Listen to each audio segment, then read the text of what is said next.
अस्सलाम वालेकुम। आज का हमारे पास लेक्चर 10 क्लास का होगा, जिसमें जो है हम यहाँ पे क्वाड्रेटिक इक्वेशन पढ़ेंगे। ये लेक्चर इसका फर्स्ट होगा और यहाँ से हम इसके आउटलाइन को चेक करेंगे कि यहाँ पे हम देखेंगे कि हम क्वाड्रेटिक इक्वेशन में हम क्या पढ़ेंगे इस एक्सरसाइज में। तो हमारे पास 1.1 में आ जाता है क्वाड्रेटिक इक्वेशन होगा सबसे पहले। 1.2 में आपके पास solution of quadratic equation and 1.3 में हम पढ़ेंगे क्वाड्रेटिक फार्मूला के तहत इस क्वाड्रेटिक इक्वेशन को सॉल्व करेंगे।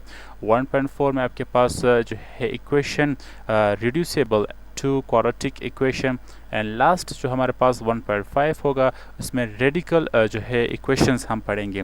तो इसकी क्वाड्रेटिक इक्वेशन की आपके पास जो है आउटलाइन आ जाती है। इसके बाद हम पढ़ेंगे यहाँ पे फर्स्ट जो हमारे पास टॉपिक आ जाता है 1.1 का, वो क्वाड्रेटिक इक्वेशन होगा। बेसिकली हम यहाँ से जो है क्वाड्रेटिक इक्वेशन को समझने की कोशिश करेंगे कि आखिर ये हमारे पास क्या होता है। इसकी डेफिनेशन यहाँ से देखेंगे। डेफिनेशन आप यहाँ से देखिएगा, an equation in which degree power of a variable is 2।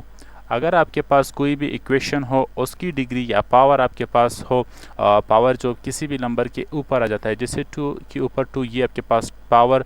इसके दो ही नाम आपके पास होते हैं, एक आपके पास जो है डिग्री होती है एंड सेकेंड हम इसे पावर भी कहते हैं और इसे ऑर्डर भी कहते हैं। ठीक है, कभी हम अगर बोर्ड मास के तहत आपने देखा हो तो उसे हम ऑर्डर भी कहते हैं। तो यहाँ पे हम बेसिकली जो है डिग्री आप याद रखिएगा और पावर, ये दोनों एक ही चीज़ है। ऑफ वेरिएबल, किसी भी वेरिएबल का आपके पास आ जाए, ये तो कॉन्स्टेंट है आपके पास, वेरिएबल आपके पास एक्स होते हैं, जैसे एक्स या वाई या इसी तरह से जेड, इसके पावर 2 आ जाए। ठीक है, 2 आ जाए तो इस तरह के जो आपके पास वेरिएबल होते हैं इसे हम क्वाड्रेटिक इक्वेशन कहेंगे और ये आपके पास इसकी डेफिनेशन होगी।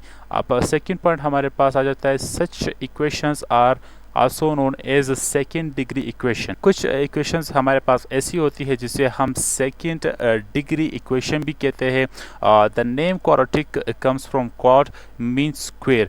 जो हमारे पास क्वाड्रेटिक का जो लफ्ज़ है हमारे पास वो क्वाड से निकला हुआ है और इसका मतलब क्या है, हमारे पास स्क्वेयर। स्क्वेयर का हमने बता दिया कि जो हमारे पास वेरिएबल के ऊपर पावर आती है।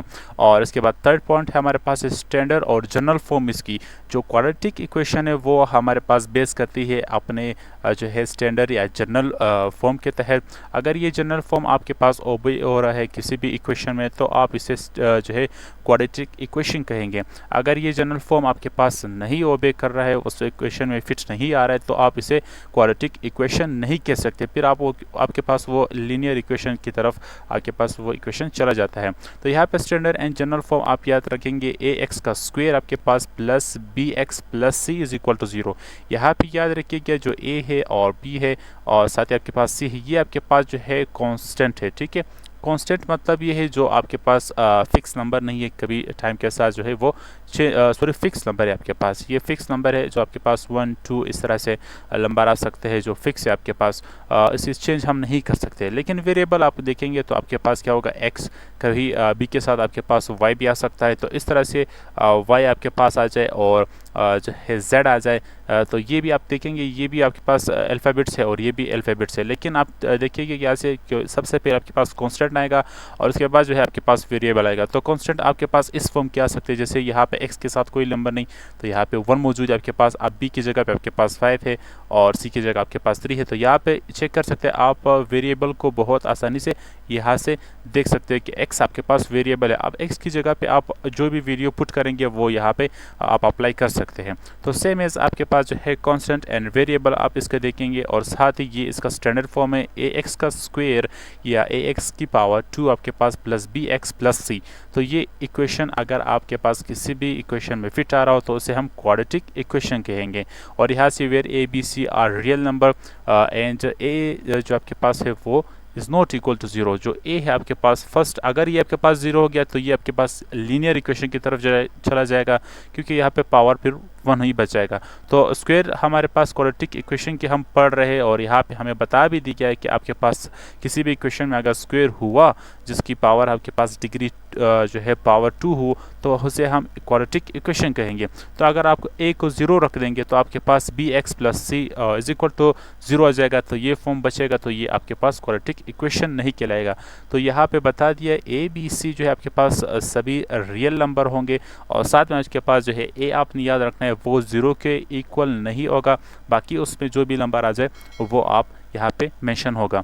और इसी के साथ हमारे पास ये इसके जो है एग्जांपल है x का square plus 5x plus 3 is equal to 0। ये भी आपके पास एक क्वाड्रेटिक इक्वेशन है। नेक्स्ट हमारे पास 7x का square plus 10 is equal to 0। यहाँ पे देखिएगा एक ही जगह आपके पास 7 आ रहा है, यहाँ पे आपके पास 1 था। किसी के जो आपके पास वेरिएबल के साथ कोई नंबर मौजूद ना हो तो आप वहाँ पे याद रखिएगा वो आपके पास 1 होगा।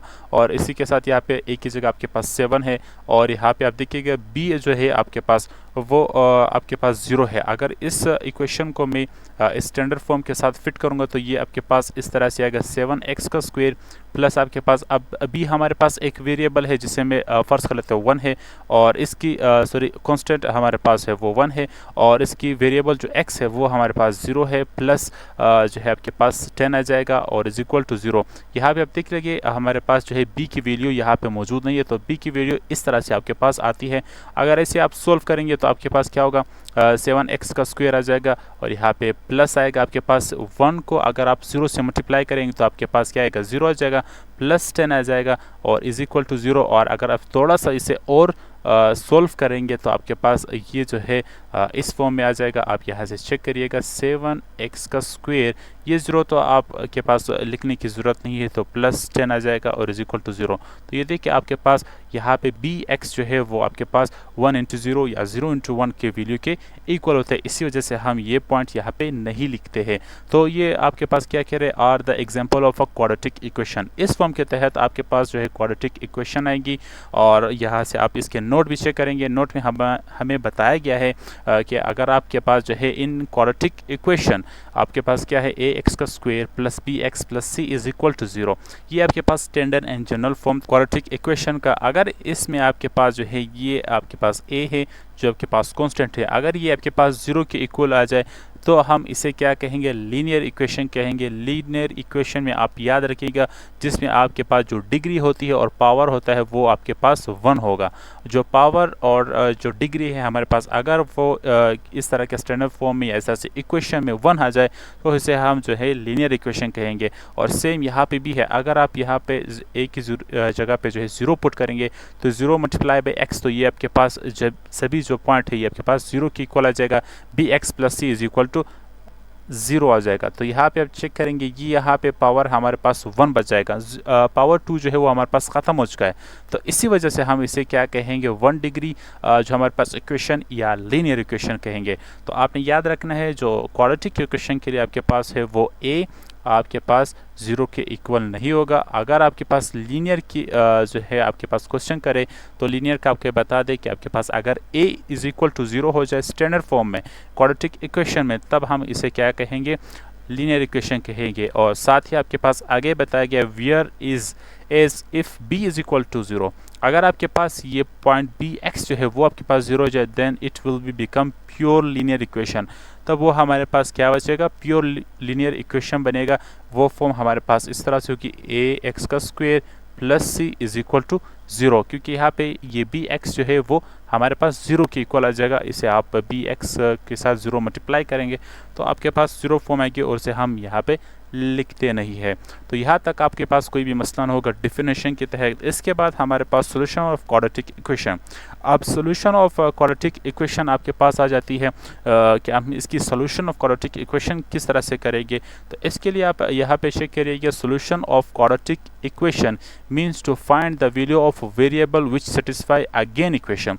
आपके पास क्या है कि सोल्यूशन ऑफ क्वाड्रेटिक इक्वेशन में इसका मतलब होता है कि आपके में फाइंड द वैल्यू, वो वैल्यू मालूम करनी है वेरिएबल की जो आपके पास वापस सेटिस्फाई करे उसी इक्वेशन को।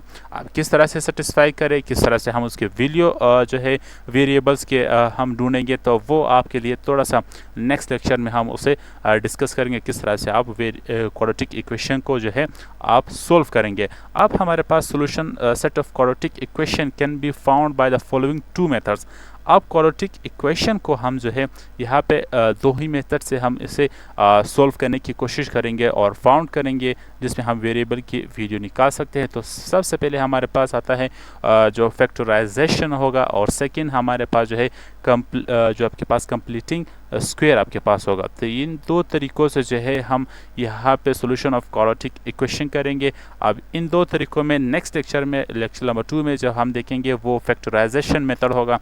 इसको हम यहाँ पे चेक करेंगे कि किस तरह से हम फैक्टराइजेशन की मदद से हम solution of a quadratic equation को ढूंढ सकते हैं। तो यहाँ तक आपके पास क्वाड्रेटिक इक्वेशन की डिफिनेशंस में कोई भी मसला नहीं होगा। इसमें अगर कोई भी मसला हो तो आप मुझे कमेंट कर सकते हैं। साथ ही अगर आप मेरे चैनल में नए हैं तो चैनल को सब्सक्राइब करें, अपने दोस्तों के साथ भी शेयर करें। मिलेंगे इंशाल्लाह लेक्चर नंबर 2 में। तब तक के लिए अपना बहुत सारा ख्याल रखिए। अल्लाह हाफिज़।